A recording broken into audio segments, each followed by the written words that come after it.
출애굽기 22장.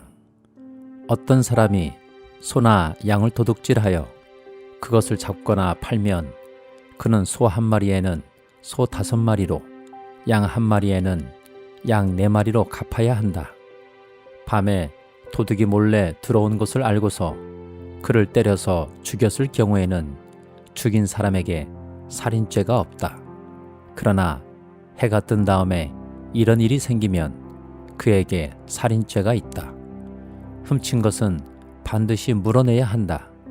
그가 가진 것이 아무것도 없으면 자기 몸을 종으로 팔아서라도 훔친 것은 물어내야 한다. 그가 도둑질한 짐승이 소든지 낙이든지 양이든지 아직 산채로 그의 손에 있으면 그는 그것을 두갑절로 물어주어야 한다.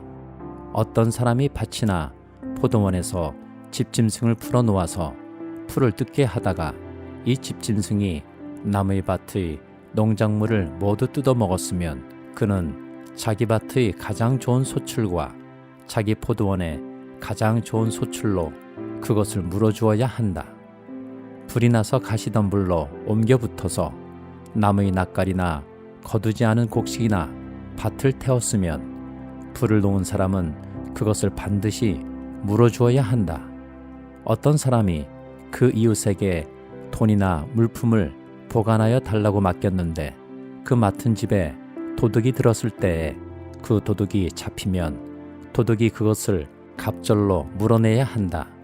그러나 도둑이 잡히지 않으면 그 집 주인이 하나님 앞으로 나가서 그 이웃의 물건에 손을 댔는지 안 댔는지를 판결받아야 한다.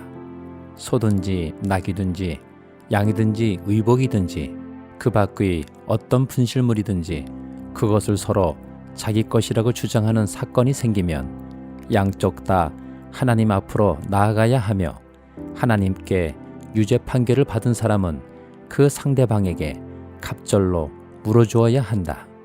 어떤 사람이 그 이웃에게 낙이든지 소든지 양이든지 그 밖의 어떤 집짐승이든지 무엇이든지 지켜달라고 맡겼는데 그것이 죽거나 다치거나 아무도 모르게 없어졌으면 그것을 맡은 사람이 이웃의 짐승을 가로채지 않았음을 주 앞에서 맹세함으로써 둘이 옳고 그름을 가려야 한다. 이 경우에 그 임자가 맹세를 받아들이면 그는 물어내지 않아도 된다. 그러나 도둑 맞은 것이 확실하면 그는 그 임자에게 도둑 맞은 것을 물어주어야 한다. 그것이 맹세에게 찢겨서 죽었으면 그 증거물을 가져다 주어야 하는데 이 경우에 그는 그 찢겨서 죽은 것을 물어주지 않아도 된다. 어떤 사람이 그 이웃에게서 짐승을 빌려왔는데 그것이 다치거나 죽을 때에 그 임자가 그 자리에 함께 있지 않았으면 그는 반드시 물어주어야 한다.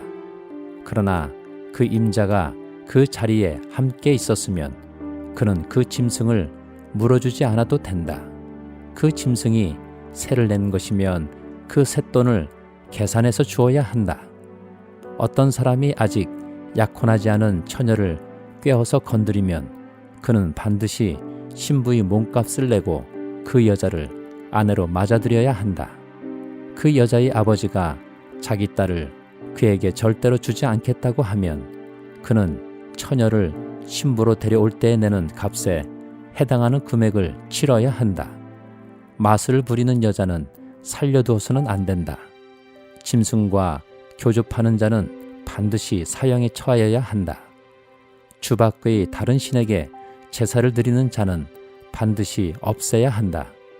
너희는 너에게 몸붙여 사는 나그네를 학대하거나 억압해서는 안 된다. 너희도 이집트 땅에서 몸붙여 살던 나그네였다. 너희는 과부나 고아를 괴롭히면 안 된다. 너희가 그들을 괴롭혀서 그들이 나에게 부르짖으면 나는 반드시 그들이 부르짖음을 들어주겠다. 나는 분노를 터뜨려서 너희를 칼로 죽이겠다. 그렇게 되면 너희 아내는 과부가 될 것이며 너희 자식들은 고아가 될 것이다. 너희가 너희 가운데서 가난하게 사는 나의 백성에게 돈을 꾸어 주었으면 너희는 그에게 빚쟁이처럼 재촉해서도 안 되고 이자를 받아도 안 된다. 너희가 정녕 너희 이웃에게서 겉옷을 담보로 잡거든 해가 지기 전에 그에게 돌려주어야 한다. 그가 덮을 것이라고는 오직 그것뿐이다. 몸을 가릴 것이라고는 그것밖에 없는데 그가 무엇을 덮고 자겠느냐? 그가 나에게 부르짖으면 자애로운 나는 들어주지 않을 수 없다. 너희는 하나님께 욕되는 말을 하거나 너희 백성의 지도자를 저주하지 못한다. 너희는 곡식을 거두거나 포도주를 빚거나 올리브 기름을 짠 다음에는 거기에서 얼마를 나에게 제물로 바쳐야 한다. 너희는 맏아들들을 나에게 바쳐야 한다. 너희 소나 양도 처음 난 것은 나에게 바쳐야 한다. 처음 난 것들은 이래 동안은 어미와 함께 있게 하고 여드렛 날에는 나에게 바쳐야 한다. 너희는 나를 섬기는 거룩한 백성이다. 그러므로 너희는 들에서 맹수에게 찢겨서 죽은 짐승의 고기를 먹어서는 안 된다. 그런 것은 개에게나 던져 주어라. 요한복음 1장. 태초에 말씀이 계셨다. 그 말씀은 하나님과 함께 계셨다. 그 말씀은 하나님이셨다. 그는 태초에 하나님과 함께 계셨다. 모든 것이 그로 말미암아 창조되었으니 그가 없이 창조된 것은 하나도 없다. 창조된 것은 그에게서 생명을 얻었으니 그 생명은 사람의 빛이었다. 그 빛이 어둠 속에서 비치니 어둠이 그 빛을 이기지 못하였다. 하나님께서 보내신 사람이 있었다. 그 이름은 요한이었다. 그 사람은 그 빛을 증언하러 왔으니 자기를 통하여 모든 사람을 믿게 하려는 것이었다. 그 사람은 빛이 아니었다. 그는 그 빛을 증언하러 왔을 따름이다. 참 빛이 있었다. 그 빛이 세상에 와서 모든 사람을 비추고 있다.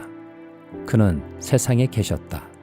세상이 그로 말미암아 생겨났는데도 세상은 그를 알아보지 못하였다. 그가 자기 땅에 오셨으나 그의 백성은 그를 맞아들이지 않았다. 그러나 그를 맞아들인 사람들, 곧 그 이름을 믿는 사람들에게는 하나님의 자녀가 되는 특권을 주셨다. 이들은 혈통에서나 육정에서나 사람의 뜻에서 나지 아니하고 하나님에게서 났다. 그 말씀은 육신이 되어 우리 가운데 사셨다. 우리는 그의 영광을 보았다. 그것은 아버지께서 주신 외아들의 영광이었다. 그는 은혜와 진리가 충만하였다. 요한은 그에 대하여 증언하여 외쳤다. 이분이 내가 말씀드린 바로 그분입니다. 내 뒤에 오시는 분이 나보다 앞서신 분이라고 말씀드린 것은 이분을 두고 말한 것입니다. 그분은 사실 나보다 먼저 계신 분이기 때문입니다. 우리는 모두 그의 충만함에서 선물을 받되 은혜에 은혜를 더하여 받았다. 율법은 모세를 통하여 받았고 은혜와 진리는 예수 그리스도로 말미암아 생겨났다. 일찍이 하나님을 본 사람은 아무도 없다. 아버지의 품속에 계신 외아들이신 하나님께서 하나님을 알려주셨다. 유대 사람들이 예루살렘에서 제사장들과 레이지파 사람들을 요한에게 보내어서 당신은 누구요 하고 물어보게 하였다. 그때 요한의 증언은 이러하였다. 그는 거절하지 않고 고백하였다. 나는 그리스도가 아니요 하고 그는 고백하였다. 그들이 다시 요한에게 물었다. 그러면 당신은 누구란 말이요? 엘리야요? 요한은 아니요 하고 대답하였다. 당신은 그 예언자요? 하고 그들이 물으니 요한은 아니요 하고 대답하였다. 그래서 그들이 말하였다. 그러면 당신은 누구란 말이요? 우리를 보낸 사람들에게 대답할 말을 좀 해주시오. 당신은 자신을 무엇이라고 말하시오? 요한이 대답하였다. 예언자 이사야가 말한 대로 나는 광야에서 외치는 이의 소리요 너희는 주님의 길을 곧게 하여라 하고 말이요. 그들은 바리새파 사람들이 보낸 사람들이었다. 그들이 또 요한에게 물었다. 당신이 그리스도도 아니고 엘리야도 아니고 그 예언자도 아니면 어찌하여 침례를 주시오? 요한이 대답하였다. 나는 물로 침례를 주오. 그런데 여러분 가운데 여러분이 알지 못하는 이가 한 분 서 계시오. 그는 내 뒤에 오시는 분이지만 나는 그분의 신발끈을 풀 만한 자격도 없소. 이것은 요한이 침례를 주던 요단강 건너편 베다니에서 일어난 일이다. 다음 날 요한은 예수께서 자기에게 오시는 것을 보고 말하였다. 보시오, 세상 죄를 지고 가는 하나님의 어린 양입니다. 내가 전에 말하기를 내 뒤에 한 분이 오실 터인데 그분은 나보다 먼저 계시기에 나보다 앞서신 분입니다 한 적이 있습니다. 그것은 이분을 두고 한 말입니다. 나도 이분을 알지 못하였습니다. 내가 와서 물로 침례를 주는 것은 이분을 이스라엘에게 알리려고 하는 것입니다. 요한이 또 증언하여 말하였다. 나는 성령이 비둘기같이 하늘에서 내려와서 이분 위에 머무는 것을 보았습니다. 나도 이분을 몰랐습니다. 그러나 나를 보내어 물로 침례를 주게 하신 분이 나에게 말씀하시기를 성령이 어떤 사람 위에 내려와서 머무는 것을 보거든 그가 바로 성령으로 침례를 주시는 분임을 알아라 하셨습니다. 그런데 나는 그것을 보았습니다. 그래서 나는 이분이 하나님의 아들이라고 증언하였습니다. 다음 날 요한이 다시 자기 제자 두 사람과 같이 서 있다가 예수께서 지나가시는 것을 보고서 보아라, 하나님의 어린 양이다 하고 말하였다. 그 두 제자는 요한이 하는 말을 듣고 예수를 따라갔다. 예수께서 돌아서서 그들이 따라오는 것을 보시고 물으셨다. 너희는 무엇을 찾고 있느냐? 그들은 랍비님 어디에 묵고 계십니까? 하고 말하였다. 랍비는 선생님이라는 말이다. 예수께서 그들에게 대답하셨다. 와서 보아라. 그들이 따라가서 예수께서 묵고 계시는 곳을 보고 그날을 그와 함께 지냈다. 때는 오후 4시쯤이었다. 요한의 말을 듣고 예수를 따라간 두 사람 가운데 한 사람은 시몬 베드로와 형제가 아닌 안드레였다. 이 사람은 먼저 자기 형 시몬을 만나서 말하였다. 우리가 메시아를 만났소. 메시아는 그리스도라는 말이다. 그런 다음에 시몬을 예수께로 데리고 왔다. 예수께서 그를 보시고 말씀하셨다. 너는 요한의 아들 시몬이로구나. 앞으로는 너를 게바라고 부르겠다. 게바는 베드로 곧 바위라는 말이다. 다음 날 예수께서 갈릴리로 떠나려고 하셨다. 그때 빌립을 만나서 말씀하셨다. 나를 따라오너라. 빌립은 베세다 출신으로 안드레와 베드로와 한 고향 사람이었다. 빌립이 나다나엘을 만나서 말하였다. 모세가 율법책에 기록하였고 또 예언자들이 기록한 그분을 우리가 만났습니다. 그분은 나사렛 출신으로 요셉의 아들 예수입니다. 나다나엘이 그에게 말하였다. 나사렛에서 무슨 선한 곳이 나올 수 있겠소? 빌립이 그에게 말하였다. 와서 보시오. 예수께서 나다나엘이 자기에게로 오는 것을 보시고 그를 두고 말씀하셨다. 보아라, 저 사람이야말로 참으로 이스라엘 사람이다. 그에게는 거짓이 없다. 나다나엘이 예수께 물었다. 어떻게 나를 아십니까? 예수께서 대답하셨다. 빌립이 너를 부르기 전에 내가 무화과 나무 아래에 있는 것을 내가 보았다. 나다나엘이 말하였다. 선생님, 선생님은 하나님의 아들이시오 이스라엘의 왕이십니다. 예수께서 그에게 말씀하셨다. 내가 무화과 나무 아래 있을 때 내가 너를 보았다고 해서 믿느냐? 이것보다 더 큰 일을 내가 볼 것이다. 예수께서 그에게 또 말씀하셨다. 내가 진정으로 진정으로 너희에게 말한다. 너희는 하늘이 열리고 하나님의 천사들이 인자 위에 오르락 내리락 하는 것을 보게 될 것이다. 욥기 40장. 주님께서 또 욥에게 말씀하셨다. 전능한 하나님과 다투는 욥아, 내가 나를 꾸짖을 셈이냐? 내가 나를 비난하니 어디 나에게 대답해 보아라. 그때 욥이 주님께 대답하였다. 저는 비천한 사람입니다. 제가 무엇이라고 감히 주님께 대답할 수 있겠습니까? 다만 손으로 입을 막을 뿐입니다. 이미 말을 너무 많이 했습니다. 더 할 말이 없습니다. 그러자 주님께서 폭풍 가운데서 다시 말씀하셨다. 이제 허리를 동이고 대장부답게 일어서서 내가 묻는 말에 대답하여라. 아직도 너는 내 판결을 비난하렸느냐? 내가 자신을 옳다고 하려고 내게 잘못을 덮어 씌우려느냐? 내 팔이 하나님의 팔만큼 힘이 있느냐? 내가 하나님처럼 천둥소리 같은 우렁찬 소리를 낼 수 있느냐?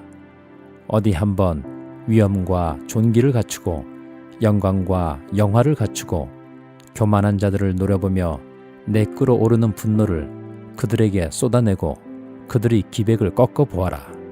모든 교만한 자를 살펴서 그들을 비천하게 하고 악한 자들을 그 서 있는 자리에서 짓밟아서 모든 땅에 묻어 보아라. 모두 얼굴을 천으로 감아서 무덤에 뉘어 보아라. 그렇게만 할 수 있다면 나는 너를 찬양하고 내가 승리하였다는 것을 내가 인정하겠다. 뱀못을 보아라. 내가 너를 만든 것처럼 그것도 내가 만들었다. 그것이 소처럼 풀을 뜯지만 허리에서 나오는 저 억센 힘과 배에서 뻗쳐나오는 저 놀라운 기운을 보아라. 꼬리는 백향목처럼 뻗고 넓적다리는 힘줄로 단단하게 감쌌다. 뼈대는 노처럼 강하고 갈비뼈는 쇠빗장과 같다. 그것은 내가 만든 피조물 가운데서 으뜸 가는 것, 내 무기를 들고 다니라고 만든 것이다. 모든 들짐승이 즐겁게 뛰노는 푸른 산에서 자라는 푸른 그것의 먹이다. 그것은 연꽃잎 아래에 눕고 갈대밭 그늘진 곳이나 늪 속에다가 몸을 숨긴다. 연꽃잎 그늘이 그것을 가리고 냇가의 버드나무들이 그것을 둘러싼다. 강물이 넘쳐도 놀라지 않으며 요단 강의 물이 불어서 입에 차도 태연하다. 누가 그것의 눈을 감겨서 잡을 수 있으며 누가 그 코에 갈고리를 꿰 수 있느냐. 고린도후서 10장. 나 바울은 그리스도의 온유하심과 관대하심을 힘입어서 여러분을 권면합니다. 내가 얼굴을 마주 대하고 있을 때에는 여러분에게 유순하나 떠나 있을 때에는 여러분에게 강경하다고들 합니다. 내가 여러분에게 청하는 것은 내가 가서 여러분을 대할 때 강경하게 대해야 할 일이 없게 해달라는 것입니다. 그러나 우리가 육정을 따라서 처신한다고 여기는 사람들에게는 나는 확신을 가지고 담대하게 대하려고 생각합니다. 우리가 육신을 입고 살고 있습니다마는 육정을 따라서 싸우는 것은 아닙니다. 싸움에 쓰는 우리의 무기는 육체의 무기가 아니라 하나님 앞에서 견고한 요새라도 무너뜨리는 강력한 무기입니다. 우리는 궤변을 무찌르고 하나님을 아는 지식을 가로막는 모든 교만을 쳐부수고 모든 생각을 사로잡아서 그리스도께 복종시킵니다. 그리고 여러분이 온전히 순종하게 될 때에는 우리는 모든 복종하지 않는 자를 처벌할 준비가 되어 있을 것입니다. 여러분은 겉모양만 봅니다. 누구든지 자기가 그리스도께 속한 사람이라고 확신한다면 자기가 그리스도께 속한 사람인 것과 같이 우리도 그리스도께 속한 사람이라는 것을 다시 한번 스스로 명심해야 할 것입니다. 주님께서 우리에게 주신 권위를 내가 좀 지나치게 자랑했다고 하더라도 그 권위는 주님께서 여러분을 넘어뜨리라고 주신 것이 아니라 세우라고 주신 것이므로 나는 부끄러울 것이 없습니다. 나는 편지로 여러분에게 겁을 주려고 하는 것처럼 보이고 싶지는 않습니다. 바울의 편지는 무게가 있고 힘이 있지만 직접 대할 때에는 그는 약하고 말주변도 변변치 못하다 하고 말하는 사람들이 있습니다. 이런 사람들은 우리가 떠나 있을 때 편지를 쓰는 말과 함께 있을 때 행하는 일 사이에는 아무런 차이가 없다는 것을 알아야 합니다. 우리는 자기를 내세우는 사람들과 같은 부류가 되려고 하거나 그들과 견주어 보려고 하지 않습니다. 그러나 그들은 자기를 척도로 하여 자기를 재고 자기를 기준으로 하여 자기를 견주어 보고 있으니 어리석기 짝이 없습니다. 우리는 마땅한 정도 이상으로 자랑을 하려고 하지 않습니다. 우리가 여러분에게까지 다다른 것도 하나님께서 우리에게 정하여 주신 한계 안에서 된 일입니다. 그러므로 우리는 여러분에게로 가지 못할 사람이 아닙니다. 우리가 여러분에게까지 가서 그리스도의 복음을 전한 것은 한계를 벗어나서 행동한 것이 아닙니다. 우리는 주제넘게 다른 사람들이 수고한 일을 가지고 자랑하려는 것이 아닙니다. 다만 바라는 것은 여러분의 믿음이 자람에 따라 우리의 활동 범위가 여러분 가운데서 더 넓게 확장되는 것입니다. 우리는 여러분의 지역을 넘어서 복음을 전하려는 것이요, 남들이 자기네 지역에서 이미 이루어 놓은 일을 가지고 자랑하려는 것이 아닙니다. 자랑하려는 사람은 주님 안에서 자랑해야 합니다. 참으로 인정을 받는 사람은 스스로 자기를 내세우는 사람이 아니라 주님께서 내세워 주시는 사람입니다.